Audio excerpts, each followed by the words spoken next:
Hello. When you're waking up on Friday morning, it's going to be a pretty wet one across many western and southwestern areas. We've got heavy bursts of rain and some strengthening winds as well. But not all of us will wake up to the rain because across the east it's been a cold night and we've got some frost and ice around first thing, so you'll need the scrapers at the ready. Let's take a look at the picture across Scotland first thing, and we've got some clear skies across the east still, so some sunshine, but that's where we've also got the frostiness as well. Cloud building elsewhere because we've got the wet weather pushing its way in. So some heavy rain for Northern Ireland, Wales, southwest England, pushing into the Midlands. There'll be some poor conditions on those roads, but some clearer skies still across the east, making for a cold, frosty start to the day. But those clouds will increase as the day goes on, and we'll see this area of rain pushing its way up from the southwest. Notice the brighter colours indicating some pretty heavy downpours at times. Initially some snow for Wales over the hills, then for northern England and also parts of Scotland we could see some fairly heavy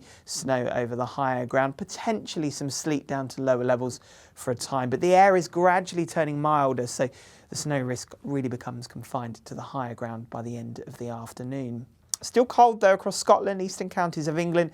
Temperatures struggling in the low to mid single figures. Come further south and west though, we could get 12 degrees across Wales, southwest England, although these temperatures will be more typical of what we see by the end of the day, almost into the early evening.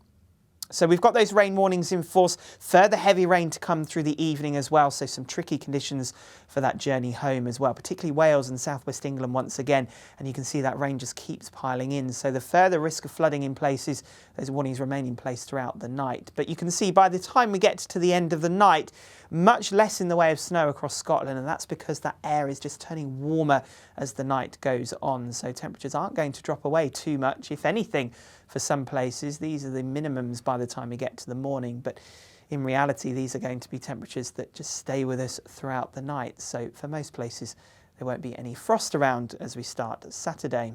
Now the weekend is staying unsettled. We've got Storm Jorge, which was named by the Spanish Met Service. They are going to see some strong winds there, but also here in the UK we will have some pretty strong winds as we go through both Saturday and also into Sunday.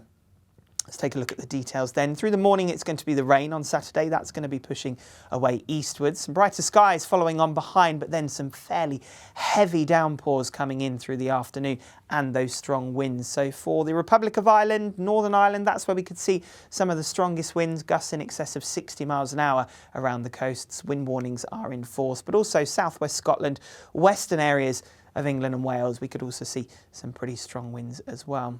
Now after that temporary milder spell through Friday evening, it's going to turn colder again through the day on Saturday, so don't be surprised to see some snow showers again across Scotland, the far north of England. Elsewhere, rain and hail blown in on those strong blustery winds. So as a result, temperatures be a bit down again as we go through the day on Saturday. Again, single figures in many northern and eastern areas, perhaps 10 degrees down towards East Anglia and southeast England, but you can see 6 or 7 down towards the southwest. So a chilly feeling day, accentuated by those strong winds as well. And we keep that chilly feel into Sunday as well. So further warnings are in force for wind on Sunday morning. You can always stay up to date with the latest on our social media. See you later. Bye-bye.